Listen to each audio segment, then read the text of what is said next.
As a law enforcement officer, you depend on various tools to effect arrests, fulfill patrol duties, and to protect yourself from harm. One of those tools is your sidearm, most likely a semi-automatic pistol. There's a not often talked about set of physical limitations on semi-automatic pistols, which you should carefully consider before deploying them. And here it is. By their physical design, semi-automatic pistols are most likely to jam or fail to fire during close quarters combat, just when you need it the most. When a semi-automatic pistol jams up because energy that is meant for the slide has been transferred elsewhere, that firearm is performing exactly as it was designed. Now let's back up these statements with a little physics and math. Of course, it bears emphasizing that belief systems are very strong, and your beliefs about your firearm may very well overpower any data I can offer you. But math and physics don't lie. First, recall this physical law of nature. For every action, there's an equal and opposite reaction.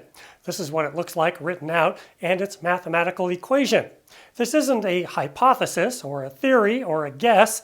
This is a law that applies to all interactions here on Earth and everywhere else too. So where is the action when you fire a semi-automatic pistol? It's the projectile, the bullet, being accelerated out of the barrel. So then what and where is the reaction when that bullet accelerates out the barrel? It's the entire firearm being accelerated backward toward the person pulling the trigger. You might also remember the law of conservation of energy, which states that energy is neither created nor destroyed, but merely converted from one form of energy to another. And there are lots of forms of energy. How much energy are we talking about here? Well, let's take your garden variety 9mm cartridge.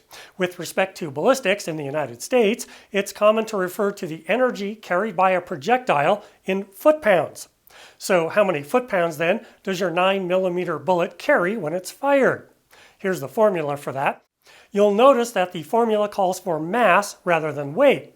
Well, we know the weight of your bullet. A 9mm bullet weighs in anywhere between 115 grains to about 150 grains or so, depending on the type of rounds you're shooting. 1 grain equals 1/7000th of a pound. So your 120 grain 9mm bullet weighs 127/1000ths of a pound. Well, that's weight. Mass is the weight divided by acceleration, in this case gravity. The force of gravity is right around 32.17 feet per second per second. The second squared tells you gravity is an acceleration. The velocity of 9mm bullets can also vary, but 1150 feet per second might be typical. Now we have everything we need to plug into the energy formula. Our mathematical result gives us a typical muzzle energy of around 352 foot-pounds. Well, it turns out that the engineers at Glock and SIG and Smith & Wesson, Beretta, Ruger, H&K, they all know about the conservation of energy and Newton's laws of motion, and also this energy equation. They know that the equal and opposite reaction from your 352 foot-pounds of energy has to drive the slide all the way back, and that the spring must be able to store enough potential energy to transfer back to the slide to make it go all the way forward into full battery. By positioning yourself correctly behind the firearm, you are only allowing most of the equal and opposite energy to move the slide, rather than the entire firearm. And that is how your semi-automatic pistol works. And now you can start to understand the problem. If you do anything to upset the delicate balance of transferring energy to the slide when firing, then the firearm can jam or otherwise fail to fire on the next round.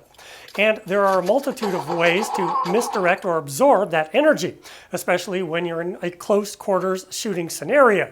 Remember, the window of opportunity for the spent casing to be ejected out of the ejection port is a very short amount of time. If energy that is meant for the slide is absorbed by the shooter, then the slide will not have enough inertia to fully compress the spring or to reach its rearmost position before moving forward again. The window won't be open as long, and you might end up with a stovepipe. And if the slide can't carry enough forward inertia, the extractor might not engage the back of the bullet casing, and you could end up with a double stack. Or the slide won't carry enough forward inertia to go into full battery. On some semi-autos, the slide coming to rest just 1 millimeter short of full battery will render the firearm unable to function.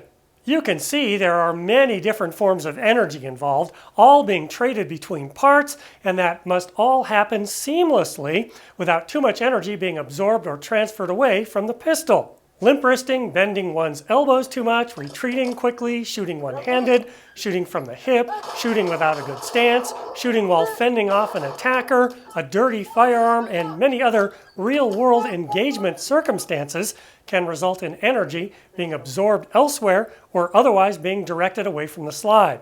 That's why these guns can and will jam just when you need it the most. In any case, when your semi-auto does jam, the go-to move is to solidly tap the magazine to assure it's fully seated, and then rack the slide. In a best-case scenario, tap and rack is time-consuming, and it's not very likely that you'll have enough time or space to do it if the attacker's on you. And if you become panicked or befuddled, the tap and rack drill might not just go so well. Now maybe you're thinking, hey, I've used the same firearm for 20 years and it's never had a misfire. Congratulations! But keep in mind there's virtually no comparison in reality to training at a range, calmly shooting at a harmless piece of paper, versus trying to engage a quickly approaching real-life attacker while your veins are filled with adrenaline. So what's the solution here? No one's expecting you to go back to trusty old revolvers. Training is one thing. Mix a snap cap or two into your training ammo and practice the tap and rack routine. Remember that tap and rack won't solve every jam, including double stacks. Have a mindset where you expect your firearm to jam in any engagement. If you're expecting it, you'll be better prepared to deal with it more efficiently when it does happen. Consider other tools at your disposal. If you're dispatched to deal with an armed suspect, your pistol is probably the wrong tool. This may be the time to deploy your rifle or shotgun. If it's a felony traffic stop, same thing. Your pistol may not be the best tool for that job. Think about how much distance you want to keep from the suspect. If you pull over a vehicle after dispatch reports a driver or passenger waving a gun, do not pull up right behind them. Give yourself some distance. That's why your rifle or shotgun is in your patrol vehicle. Officers should not rely on their service pistols as one-tool-fits-all solutions. Because the physics and math prove that semi-automatic pistols are more vulnerable to failures in situations where too much recoil energy may be absorbed by the shooter, in close quarters combat, for example, they actually have limited utility in day-to-day patrol activities. So here are the takeaways. Recognize that all semi-automatic pistols must operate within the laws of physics.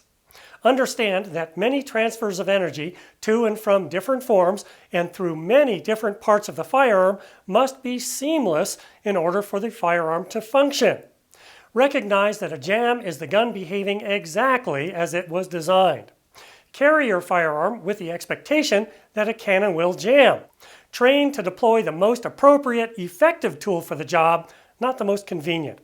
And finally, appreciate your semi-automatic pistol as just one of many tools at your disposal.